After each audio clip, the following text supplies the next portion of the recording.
Hi, Bev Taylor here, the Fearless Career Change Coach. Just finished a day of training with a group of women who are going to be peer supervisors.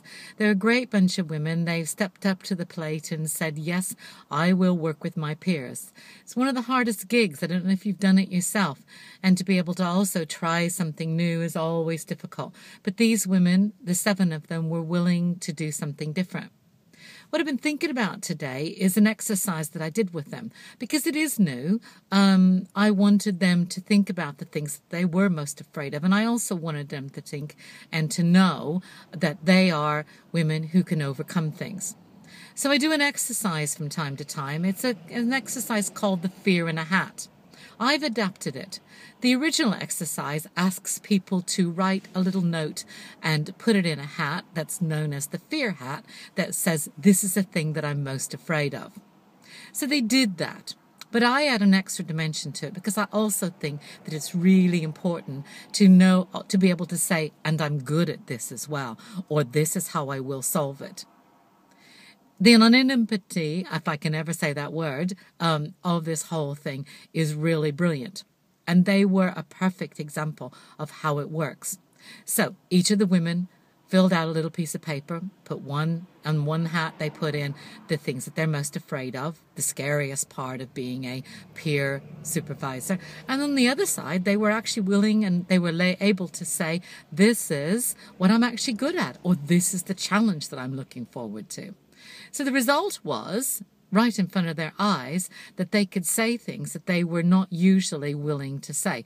One woman wrote down, and I still don't know who it was, what if they all decide to sabotage the group? What if I can't do this group because nobody wants it to happen? Well, one of the very first things one of the other members of the group said was, that's not going to happen. There are people that we know. They're not like that. But we had a long debate about the very fact that if you say that fear out loud, and if you say it in an anonymous way, that you can then get it out of your system and you can start looking at the ways that you'll deal with it. Because once the second woman had said, nah, they're not going to do that, everyone else began to kind of sit and listen and chime in and say, well, actually, no, it's not going to be like that. But to a woman, every one of them said, it's worth doing it anonymously because then we can say something. We can say what we are afraid of. Now, the flip side to it, of course, as I've said, is this is the things that I'm really excited about. And one of the women wrote, I'm really excited about being able to have this new challenge, to be able to do something quite different. And we talked about that as well. And we talked about how much easier it is to say even those kind of things anonymously. So it's a great thing. There's a woman called Susan Jeffers. She's written a book called Feel the Fear and Do It Anyway. It's a brilliant book. I don't agree with everything she said. But her principle, which is basically fear is normal.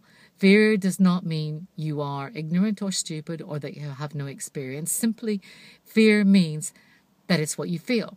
It's a new situation. It's something that you need to take time and calculate. So what I'd like you to do is take time and admit what you're most afraid of. When you're stuck, when you hit brick walls, when you find yourself doing the same things over and over again, one of the best things that you can do is ask yourself out loud, what are you afraid of?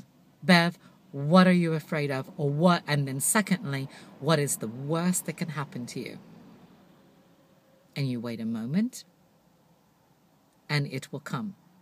And when you know that, then what you can say to yourself is, how do I deal with this? But the truth is, most of the time once you've done that, the second bit comes. Because we realize that maybe it's not as worrisome or as fearsome as we first thought. It's the fact that fear hides, and then it bugs us, and then it nags us. And then we simply react to the fear, the belief, the physiology of it. So, what are you most afraid of? What's the worst that can happen? Try it out. Bev Taylor, Fearless Career Academy. Email me, bev@bevtaylor.co.uk, or ring me on 07816 499, and I will send you a free PDF of the 7 greatest mistakes that stop career change. Bye-bye, and I'll speak to you soon.